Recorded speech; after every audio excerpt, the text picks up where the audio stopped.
So, as you can probably guess from the thumbnail, I recently played through The Division.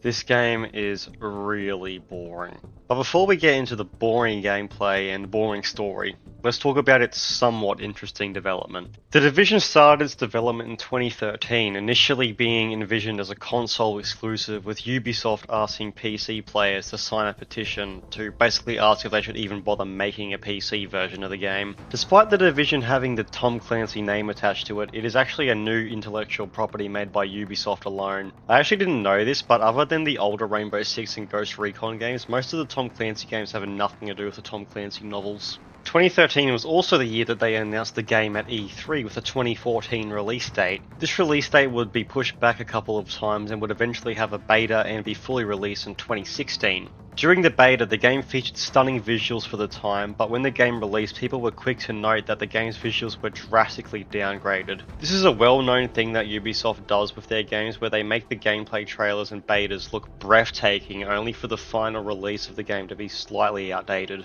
On top of the disappointing graphical downgrade, the game initially released in a pretty buggy state on PC. Nowadays those bugs are fixed, and trust me, that is no reason to go back and give this game a try. This is also around the time where people were starting to become critical at Ubisoft's lazy game design, which this game is also full of, by the way. But I wouldn't necessarily say the overall public opinion on Ubisoft was overwhelmingly negative like it is today, but people were definitely having mixed opinions on them. Now, before we get into the gameplay, I first have to mention I didn't try the Dark Zone or any of the multiplayer stuff. I have heard that the Dark Zone is the main reason people like this game, but this video is mainly going to focus on the PvE side of things. To start us off, let's talk about the guns. They feel fine to use. There's nothing I can say that's bad about them, but they just kind of feel average. It's kind of hard to explain, but I think the best way to explain it would be taking something like the AK, for example. A gun that you've probably used in hundreds of games before, and in a good game, that AK will feel unique to that game. But in The Division, the guns feel more like a well-done asset flip rather than something that was designed in-house from the ground up.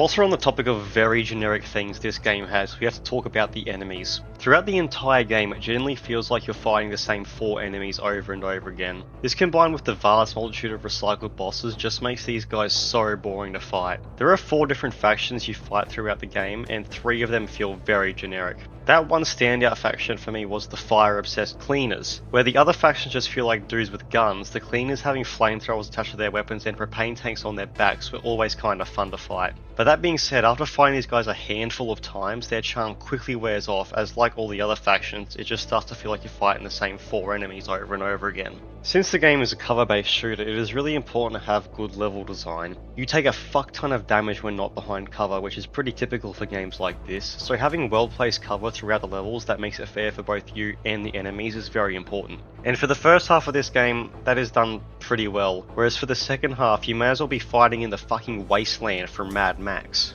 Overall, there is a very noticeable drop-off in quality from the first half of this game to the second half. And I'm not saying the first half of this game is good or anything. The game kind of starts off mid, then goes down to being annoying and boring. It really feels like for the later part of the game they just gave up entirely. And not just with the level design, but the enemy spawns as well. Seriously, in the first half of this game, where they spawned felt fair, but in the second half they will somewhere spawn right next to you. And if you aren't in cover when this happens, you just get bent over and reamed up the arse. Another issue that I particularly noticed in the later part of the game was the artificial and inconsistent difficulty. What I mean by this is that the different difficulty options seem to only change the health and damage values of the enemies, but for some missions the hard difficulties feel way too hard and the lower difficulty is way too easy. But in other missions the hard difficulty feels way too easy as well. What I'm basically getting at here is the difficulty needs a lot more fine tuning. Having artificial difficulty is annoying enough, but when it's also as inconsistent as it is in this game, it makes you want to turn the game off sometimes.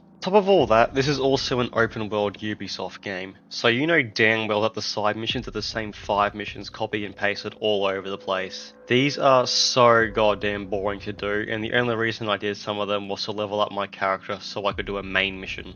Anyway, now that I'm done complaining about the gameplay, let's talk about how amazing this game's story is. That was what we call sarcasm, by the way. This story fucking sucks.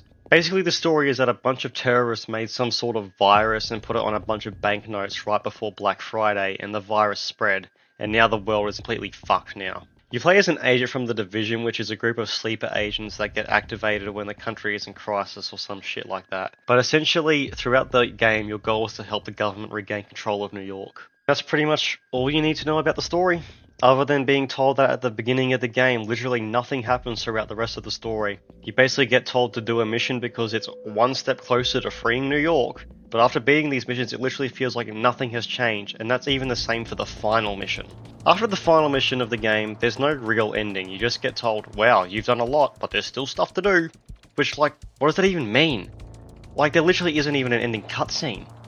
Seriously, going from playing a game like Metro Exodus straight into this game has given me some serious whiplash. I don't really know how to finish up my video here other than saying this game was just boring. It was boring to play, boring to think about, and boring to make a video on. I really wouldn't recommend playing it. But anyway, that's it for today's video. I stream on Twitch, so go follow me there if you want. I should hopefully start streaming again soon because I'm feeling better. I'm not sick anymore. Bye.